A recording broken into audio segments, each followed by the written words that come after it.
নমস্কার বন্ধুরা, আজকে আবারও আপনাদের সামনে আমি উপস্থিত হলাম একটি গুরুত্বপূর্ণ বিষয় নিয়ে আলোচনা করব বলে। আজকের এই ভিডিওতে আমরা অর্শ সম্পর্কে কিছু আলোচনা করব। অর্শ কি, অর্শ কেন হয়ে থাকে, অর্শ কত প্রকারের হয়ে থাকে, অর্শ হলে কি কি ধরনের লক্ষণ দেখা দিতে পারে এবং সার্জারি ছাড়াই কিভাবে হোমিওপ্যাথি চিকিৎসায় অর্শকে সম্পূর্ণ নিরাময় করা যায়। কিন্তু এইসব আলোচনাগুলি শুনতে হলে আপনাদেরকে এই ভিডিওটি সম্পূর্ণ দেখতে হবে। নমস্কার, আমি ডাক্তার মানবেন্দ্র মণ্ডল। হ্যালো হোমিওপ্যাথি ইউটিউব চ্যানেলে আপনাদের সকলকে স্বাগত জানাই। তাহলে চলুন ভিডিওটি শুরু করা যাক।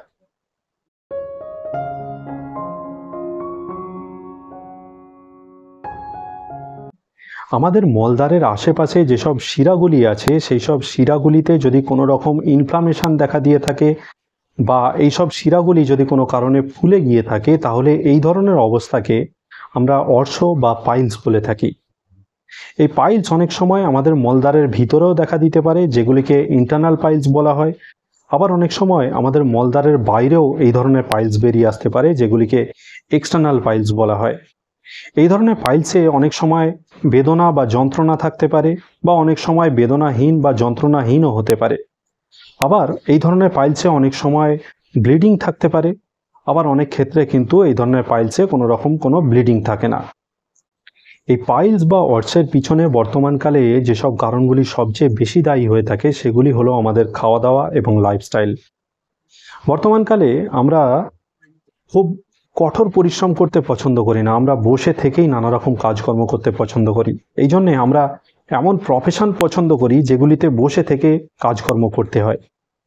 এইভাবে দীর্ঘদিন বসে থেকে কাজকর্ম করার ফলেও অনেক সময় আমাদের পাইলস বা অর্শের সমস্যা দেখা দিতে পারে।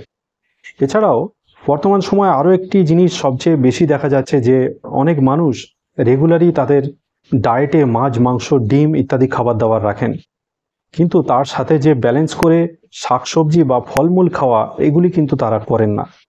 এর কারণেও কিন্তু অনেক সময় কনস্টিপেশনের সমস্যা থাকতে পারে এবং তার সাথে সাথে এই ধরনের পাইলসের সমস্যাও কিন্তু আসতে পারে। এছাড়াও আমাদের ডায়েটে অনেক সময় পর্যাপ্ত পরিমাণ ফাইবার থাকে না, যার কারণেও কিন্তু অনেক সময় অর্শের সমস্যা দেখা দিতে পারে। এই ধরনের ইমব্যালেন্স ডায়েটের জন্য বর্তমানকালে কিন্তু অর্শের সমস্যা অনেক বেশি হারে দেখা দিচ্ছে। যদি কোনো ব্যক্তির পাইলস বা অর্শের মতো সমস্যা দেখা দিয়ে থাকে, তাহলে তার মাথায় প্রথমে যে চিকিৎসা পদ্ধতিটির কথা আসে সেটা হলো সার্জারি। কিন্তু আজকের এই ভিডিওতে আমরা সার্জারি ছাড়াই কিভাবে হোমিওপ্যাথি চিকিৎসার মাধ্যমে পাইলসকে সম্পূর্ণ নিরাময় করা যায় সেই পদ্ধতি সম্পর্কে আলোচনা করব। কিন্তু আপনারা সকলেই জানেন যে হোমিওপ্যাথি চিকিৎসা হলো সম্পূর্ণ লক্ষণ ভিত্তিক চিকিৎসা। এই জন্য হোমিওপ্যাথিতে শুধুমাত্র পাইলসের জন্য নয়, কোনো রোগের জন্যই কোনো স্পেসিফিক মেডিসিন হয় না।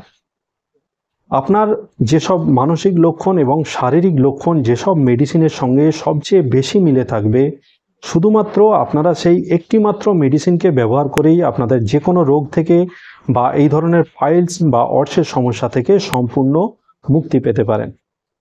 সেই জন্য আজকের এই ভিডিওতে যেসব মেডিসিনগুলির কথা আলোচনা করব, সেই সবকটা মেডিসিন আপনারা কখনোই একসাথে ব্যবহার করবেন না, বা আপনারা কখনোই একসাথে একাধিক মেডিসিন ব্যবহার করবেন না।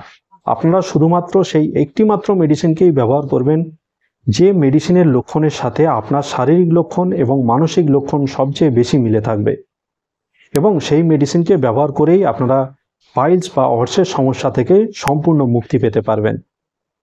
পাইলস বা অর্শের জন্য হোমিওপ্যাথির প্রথম যে মেডিসিনটির কথা বলবো সেই মেডিসিনটির নাম হলো অ্যাসকুলাসিড। এই মেডিসিনটি সাধারণত নন ব্লিডিং পাইলসে সবচেয়ে বেশি ব্যবহার হয়ে থাকে। যেখানে ব্লিডিং পাইলস বা রক্তস্রাবী অর্শ আছে সেই সব জায়গায় কিন্তু এই মেডিসিনটি অতটা কাজে আসে না। যেসব রোগীদের পাইলসের সমস্যায় মলদ্বারে অত্যন্ত উত্তাপবোধ বা জ্বালাবোধ দেখা যায় এবং তার সাথে সাথে মলদ্বারে এক রকমের সূঁচ ফোটানো বেদনা লক্ষ্য করা যায়, যেন মনে হয় মলদ্বারে অনেকগুলি কাঠি একসাথে গাঁথা আছে, এই ধরনের বেদনার সাথে মলদ্বারে অত্যন্ত চুলকানি বোধও দেখা যেতে পারে এবং পায়খানা করার পর মলদ্বারে পূর্ণতা বোধ বা ভার বোধও দেখা যেতে পারে। এবং এই ধরনের লক্ষণগুলি জলের শৌচ করার পর আরও বেড়ে যেতে থাকে। এই ধরনের লক্ষণযুক্ত পাইলসের সমস্যায় আপনারা অ্যাসকুলাসিড মেডিসিনটিকে 50 মিলিসিমাল পোটেন্সিতে রোজ সকালে খালি পেটে 10 ml করে কিছুদিন খেতে থাকুন, তাহলে এই ধরনের লক্ষণযুক্ত পাইলস বা অর্শের সমস্যা থেকে আপনারা খুব দ্রুত মুক্তি পেয়ে যাবেন। পাইলস বা অর্সের জন্য হোমিওপ্যাথির যে পরবর্তী মেডিসিনটির কথা বলবো সেই মেডিসিনটির নাম হলো সালফার। বিশেষ করে যেসব ব্যক্তিরা অত্যন্ত অপরিষ্কার এবং অপরিচ্ছন্ন থাকেন এবং যাদের সারা বছর প্রায় শরীরে নানা রকমের চর্মরোগ লেগে থাকে বা এদের একরকম চর্মরোগ চাপা দেওয়ার একটা ইতিহাস থাকে, এই ধরনের লক্ষণযুক্ত ব্যক্তিরা যদি অত্যন্ত গরম কাতর হওয়া সত্ত্বেও এদের যদি স্নানে একরকমের অনিচ্ছা দেখা দেয় এবং স্নান করলেই এদের শরীরের সমস্ত রকম রোগ লক্ষণ বেড়ে যায়, এই ধরনের লক্ষণযুক্ত ব্যক্তিরা যদি মিষ্টি খেতে অত্যন্ত পছন্দ করে থাকেন এবং এরা যদি মানসিকভাবে অত্যন্ত খিটখিটে প্রকৃতির এবং অত্যন্ত দার্শনিক প্রকৃতির হয়ে থাকেন, এই ধরনের মানসিক এবং শারীরিক লক্ষণযুক্ত ব্যক্তিদের যে কোনো রকম পাইলসের সমস্যায় সালফার মেডিসিনটিকে 50 মিলিসিমাল পোটেন্সিতে রোজ সকালে খালি পেটে 10 ml করে খাওয়া যেতে পারে। তাহলে কিছুদিনের মধ্যেই এই রকম লক্ষণযুক্ত ব্যক্তিদের এই ধরনের পাইলস বা অর্সের সমস্যা সম্পূর্ণ নিরাময় হয়ে যাবে। পাইলস বা অর্সের জন্য আজকে যেসব হোমিওপ্যাথি মেডিসিনগুলির কথা আলোচনা করলাম, এইসব মেডিসিনগুলি ছাড়াও হোমিওপ্যাথিতে আরও অনেক ভালো ভালো মেডিসিন আছে যেগুলি ব্যবহার করে আপনারা পাইলস বা অর্সের সমস্যা থেকে সম্পূর্ণভাবে মুক্তি পেতে পারেন। তবে এর জন্য অবশ্যই আপনাদের কাছাকাছি কোনো হোমিওপ্যাথি চিকিৎসকের পরামর্শ নিতে হবে বা আপনারা চাইলে আমার সঙ্গেও সরাসরি হোয়াটসঅ্যাপে পরামর্শ করতে পারেন। যে হোয়াটসঅ্যাপ নম্বরটি আপনারা স্ক্রিনে দেখতে পাচ্ছেন, এই হোয়াটসঅ্যাপ নম্বরে যোগাযোগ করে আপনারা সরাসরি আমার থেকে পরামর্শ বা চিকিৎসাও নিতে পারেন। আজকের এই ভিডিওটি এইখানেই শেষ করলাম। পাইলস নিয়ে আজকের এই ভিডিওটি আপনাদের কেমন লেগেছে অবশ্যই আপনারা কমেন্ট বক্সে কমেন্ট করে জানাতে পারেন এবং যদি আপনারা এই চ্যানেলে সম্পূর্ণ নতুন হয়ে থাকেন তাহলে অবশ্যই চ্যানেলটিকে সাবস্ক্রাইব করে রাখবেন যাতে এই রকমের গুরুত্বপূর্ণ এবং নতুন নতুন ভিডিও আরও পেতে পারেন। আজকের এই ভিডিও এখানে শেষ করছি। সবাই সুস্থ থাকবেন, ভালো থাকবেন, নিয়মিত শরীরচর্চা করবেন। ধন্যবাদ।